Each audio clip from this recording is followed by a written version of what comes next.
News first ಆಯೋಜಿಸ್ತಾ ಇರುವ ಕರ್ನಾಟಕದ ಅತಿ ದೊಡ್ಡ ಇವಿ ಎಕ್ಸ್ಪೋ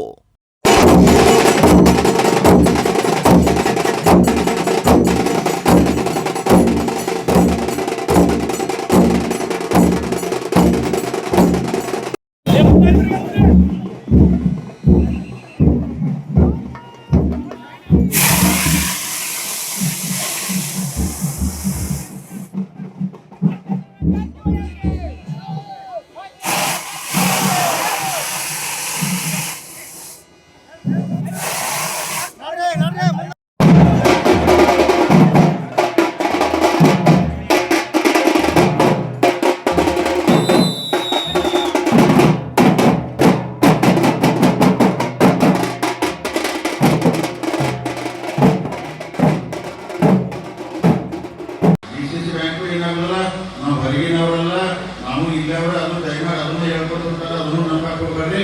ಅದಕ್ಕೆ ನಾವೆಲ್ಲರೂ ಕೂಡ ಮುಂದಿನ ಮಾತ್ರ DCC ಬ್ಯಾಂಕ್ ಮುಖಾಂತರ ನಿಮ್ಮ ಕಷ್ಟದಲ್ಲಿ ಭಾಗಿಯಾಗಿ ನಿಮ್ಮ ಜೊತೆಗೆ ಇರ್ತೀವಿ. ಅದಕ್ಕೆ ತಾವೆಲ್ಲರೂ ಇಷ್ಟೊಂದು ಇವತ್ತು ನನಗೆ ಖುಷಿ ಆಯ್ತದೆ. ರಾಮದುರ್ಗದಾಗ ಇಷ್ಟೊಂದು ಸಂಖ್ಯೆ ಅಂದ್ರೆ ಇವತ್ತಿಂದ ನಮ್ಮ ಹಾಲಿ ಮಾಜಿಗಳಿಗೆ ನೀರು ಕಟ್ಟುವುದಿಲ್ಲ. ನೀವೆಲ್ಲರೂ ಇಷ್ಟೊಂದು ಸಂಖ್ಯೆ ಚೆನ್ನಾಗಿ ಬಂದಿದೆ ಅಂದ್ರೆ ಅವ್ರಿಗೆ ಟೆನ್ಷನ್ ಶುರು ಆಗ್ತೈತಿ. ಆಗಲಿ ನಮ್ಮ ಕೆಲಸ ನಾವು ಮಾಡೋದು, ನಾವೇನು ಯಾರಿಗೆ ಈಗ ಮಾಡಲ್ಲ, ಬೇರೆ ಮಾಡಿಲ್ಲ. ನಾವು ನಮ್ಮ ಸಂಘಟನೆ, ನಮ್ಮ ಕೆಲಸ, ನಮ್ಮ ಬೆನ್ನ ಮಂದಿ ನಾವು ಕಷ್ಟಲ್ಲ ಅವ್ರ ಜೊತೆಗೆ ನಾವು ನಿಲ್ಲವರ ಸಂದೇಶ ಕೊಡಕ್ಕೆ ನಾವು ಬಂದಿದ್ವಿ. ನಿಮ್ಮ ಜೊತೆಗೆ ಇರ್ತೀವಿ. ಹೊಸ ಸೊಸೈಟಿ ಎಂಟು ಮಾಡ್ತೀವಿ. ಅದ್ರ ಜೊತೆ ಯಾವ ಬಂದ್ರು ಬರ್ತೀವಿ. ನೇಕಾರ್ ಸಾಲ ಬಗ್ಗೆ ಹೇಳಿದಾರು, ನೇಕಾರ್ ಸಾಲ ಹೆಚ್ಚು ಮಾಡಿ ಕೊಡ್ಬೇಕಂತ ಹೇಳಿ ಅದೊಂದು ಅಂದ್ರೆ ಪ್ರಸ್ತಾವ ಕೊಟ್ಟಿದ್ದಾರೆ. ಅದಕ್ಕೆ ಖಂಡಿತವಾಗಿ ಅಧ್ಯಕ್ಷರು ಮಾತಾಡಿ ನೀವು ಕರೆಕ್ಟ್ ಆಯ್ತು, ನೀವು ತೆಗೆದಿದ್ರೆ ಹೆಚ್ಚು ಮಾಡುವಂತ ಪ್ರಾಮಾಣಿಕ ಪ್ರಯತ್ನ ಎಲ್ಲ ಮಾಡ್ತೀವಿ. ಅದ್ರ ಜೊತೆಗೆ ನಾವೆಲ್ಲ KMF ಎಲ್ಲ ಒಕ್ಕೂಟದಿಂದ ತಾವೆಲ್ಲ ಬಂದಿದ್ದೀರಿ, ತಾವೆಲ್ಲ ಸೊಸೈಟಿ ನೋಡಾತೀರಿ. ಯಾಕಂದ್ರೆ ಮೊದಲು ಹಾಲು ಒಕ್ಕೂಟ ಹೆಂಗಿತ್ತು ನೀವೆಲ್ಲ ಹೇಳ್ಬೇಕನ್ನೆಲ್ಲ ರೀ. ಯಾಕಂದ್ರೆ ಮೊದಲು 25 ದಿವಸ 30 ದಿವಸ ಎಲ್ಲ ಬಿಲ್ಗಳು ಬರ್ತಿದ್ವು. ಈಗ ಕರೆಕ್ಟಾಗಿ 10 ದಿವಸ ರೈತರಿಗೆ ಬಿಲ್ ಹೊಂಟಿದಾವೆ. ಡೈರಿಯಿಂದ ಅಂದ್ರೆ ಕರೆಕ್ಟಾಗಿ 10 ದಿವಸಕ್ಕೆ ನಿಮ್ಗೆ ಹಾಲಿನ ಬಿಲ್ ಬರ್ತಾವೆ.